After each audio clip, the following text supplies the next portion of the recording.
Handmade pasta, meaty sauce, and enough cheese to kill an elephant. Stick around and I'm going to show you how to make the best lasagna you'll ever eat. Alright, welcome back. Today we're going to Italy. Italy's national dish is defined as pasta and pizza, which is pretty vague. I think today's dish will do Italy some justice. I'm not going to go ahead and call it a national dish because I don't want to get killed, but we'll call it something that's going to be delicious. Let's get cooking. The cornerstone of any good lasagna is delicious bolognese sauce. I'm not talking about that bullshit you get from a restaurant that's just ground beef mixed with tomato sauce. We're making the real deal today, so here we go. Get yourself an onion, 3 celery, 3 carrots, and get to chopping. I like a nice rough chop when I'm chopping up my veggies for bolognese. You can cut them even bigger than mine if you want, or you can go as far as pureeing them in a blender if you really want. It's up to you, whatever you like. There is one little thing I do that most recipes don't call for, and that's just keeping the carrot and celery separate from the onion. You're going to see why in 1 second here.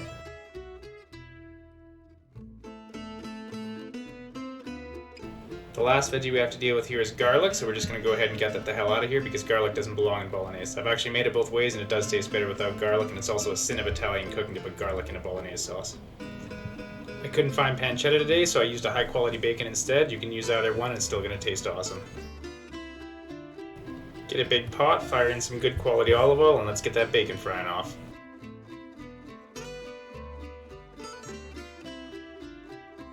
Once your bacon starts to release some fat, it's time to fire in those onions. I like to fry my bacon and onion until you get this nice golden crispiness developing in the bottom of the pan, just like this. That golden crispy goodness is called the Maillard reaction, and that's how we get our flavor developing. Now fire in your carrots and celery, and as the water comes out of them, it'll deglaze the pan for the first time. Just make sure not to add them too late, because if you let it burn, it's game over. After the carrots and celery have been cooking for a while, you'll get those golden crispies developing again, and that just means more awesome flavor for our lasagna. Now fire in your beef and your pork, and we're going to use the water that comes out of those to do the same thing we did with the celery and the carrots. I can't stress enough, just don't let anything burn to the bottom of the pan. It is a little bit of an extra step doing it this way, but the flavor that comes out in the end is worth it, trust me. Get all your meat broken up and get that water cooking off, and make sure to scrape all those golden crispies off the bottom of the pan and mix in that flavor. Give your meat a stir every once in a while the water cooks down, and wait for it to start sticking to the bottom of the pan one more time. Now comes the part where you prevent yourself from drinking the entire bottle of wine by dumping some of it into your food. I like using red wine for this. You can use white if you prefer, or if you want to go super traditional, I think they just use water. Let all the alcohol cook off. I usually just give it a quick sniff test. Trust me, you're going to know when it's gone. Traditionally, bolognese is pretty minimalistic, but I do like adding a little bit of rosemary to mine, but if you don't want it, you can skip this step. Now let's fire in a couple tablespoons of tomato paste. Lastly, add in a whole container of passata, and you can rinse it out with water if you don't want to waste any like I did. Get it all mixed together, and all that's left to do is add a little bit of liquid so we can cook this for hours and get that awesome flavor.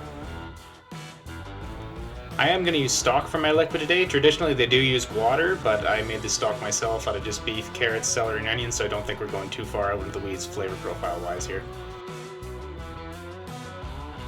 Once that's all mixed in, let it simmer away for at least a couple hours or up to all day if you really want. Just make sure you check on it every now and again, and make sure you add a little bit of liquid if it starts getting too dry so it doesn't burn to the bottom.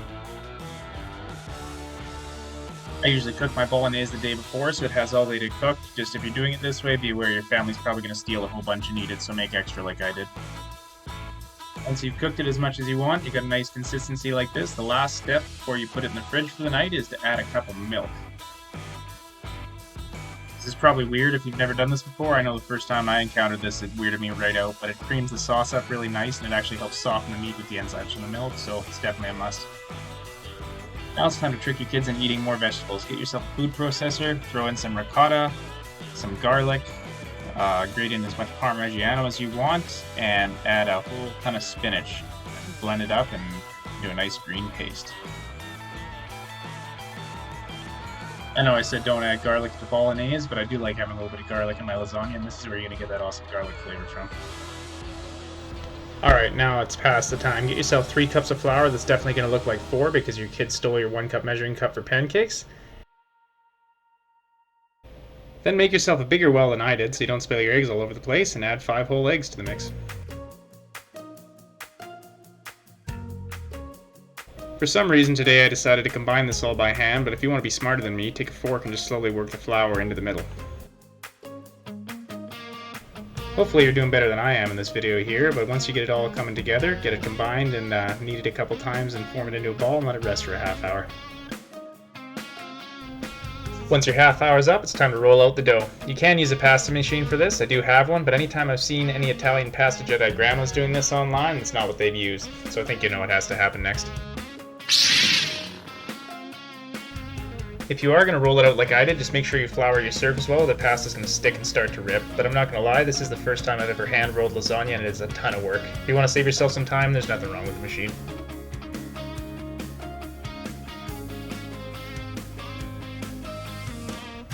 The only real advantage of using a rolling pin over the machine that I can see is that you can make giant sheets of pasta just like this. Now that your pasta is ready, the only thing left to do is make a delicious bechamel sauce. If you've never added this to your lasagna before, this is how you take things from delicious to absolute insanity. Melt some butter and throw in an equal amount of flour. I used 50 grams of each today. Cook the mix until the flour is slightly brown and then start adding milk a little bit at a time. You are supposed to heat the milk, but I've never had any issues as long as you don't add too much at once. I usually just add milk until I like the consistency, but if you do need to measure 1 to 1 1/4 cups per 25 grams of flour, and butter is usually a good starting point.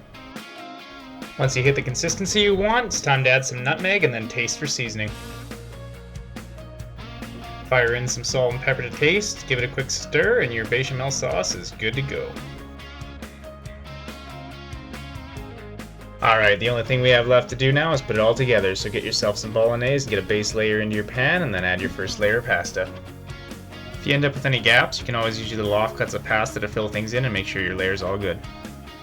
Now it's time to get that cheesy garlic spinach pastry made and slather that on there. Make sure to cover everything as evenly as possible.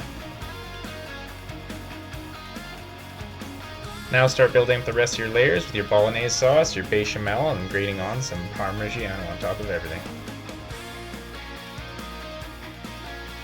Same order for the next layer, but this time I did something I haven't done before. I had some smoked provolone cheese, so I thought I'd throw that in. I don't mean to spoil the ending, but it definitely didn't suck. Rinse and repeat layer after layer until you run out of pasta and your lasagna is all filled up. Making lasagna is quite a bit of work, but you know what isn't a lot of work is hitting like on the video and subscribing to my channel. The goal with the final layer is to get that crispy, cheesy top that everybody loves while also giving everybody high blood pressure that eats this. Start off with the bolognese, bechamel, and smoked provolone, and then we're going to take this thing to the next level with a big piece of buffalo mozzarella. Finish it off with some Parmigiano and you're ready for the oven. Bake your lasagna at 350 until it looks something like this. Your exact time's going to depend on the shape of your pan, but I'd start checking on it after about 30 minutes. Now the only thing left to do is broil for a few minutes till you have a nice crispy top, let it rest, and then it's time to eat.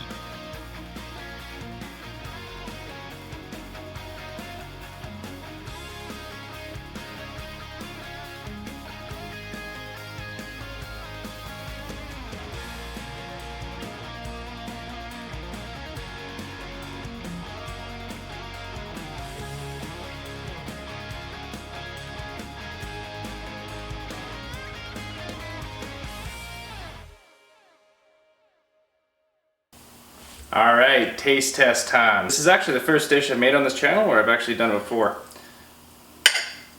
So I already know this is going to be good. Oh. This is the kind of lasagna that would cause world peace immediately. This is so incredible. You need to make this.